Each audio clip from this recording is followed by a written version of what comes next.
જય શામળિયા. સર્વે ભક્તોને મારા જય શામળિયા, નમસ્કાર. હું છું દીપિકા પંડ્યા.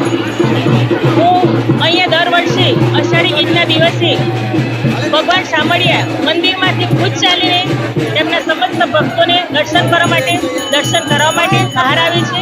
અમે દર અષાઢી બીજે અહીંયા દર્શનનો લાભ લઈએ છીએ. અહીંયા અષાઢી બીજનો જગન્નાથ ભગવાનનો પર્વ ખૂબ જ ધામધૂમથી ઉજવવામાં આવે છે અને અહીંયા દરેક ભક્તોનો ખૂબ જ ઘોડાપુર ઉમટે છે. આ દિવસે સર્વે ભક્તો ખૂબ જ શ્રદ્ધાથી ભગવાન શામળિયા દર્શન કરે છે અને પ્રસાદનો લાભો લે છે.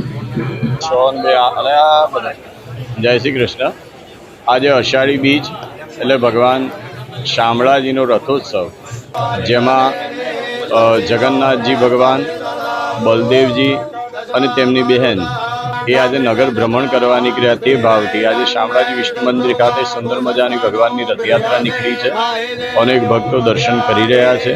આજે વિશેષ કરીને રથયાત્રાના સંદર્ભે ભગવાનને મગ, કેરી અને જાંબુ ધરાવવામાં આવે છે, જે પ્રત્યેક પરિક્રમાના અંતે ભગવાનને ભોગ લગાવી પાંચમા આઠે ભગવાનને ભોગ લગાવ્યા બાદ ભગવાનની અહીંયા મહાઆરતી, જે રથોત્સવની આરતી છે, ત્યાર પછી ભગવાન નિજ ધામમાં જશે અને ત્યાર પછી ભગવાન રાજભોગ આરોગશે. 12:15 વાગે રાજભોગ આરતી થશે. 2:15 વાગે ઉત્થાપન, સાંજે 7 વાગે સંધ્યા, 8:15 વાગે શયન અને 8:30 વાગે મંદિર મંગલ થશે. એવો સુંદર મજાનો આજ રોજનો કાર્યક્રમ છે. શામળાજી મંદિર ખાતે રથોત્સવ ખૂબ ધૂમધામથી ઉજવાય છે. અનેક ભક્તો દર્શન કરી ધન્યતા અનુભવે છે.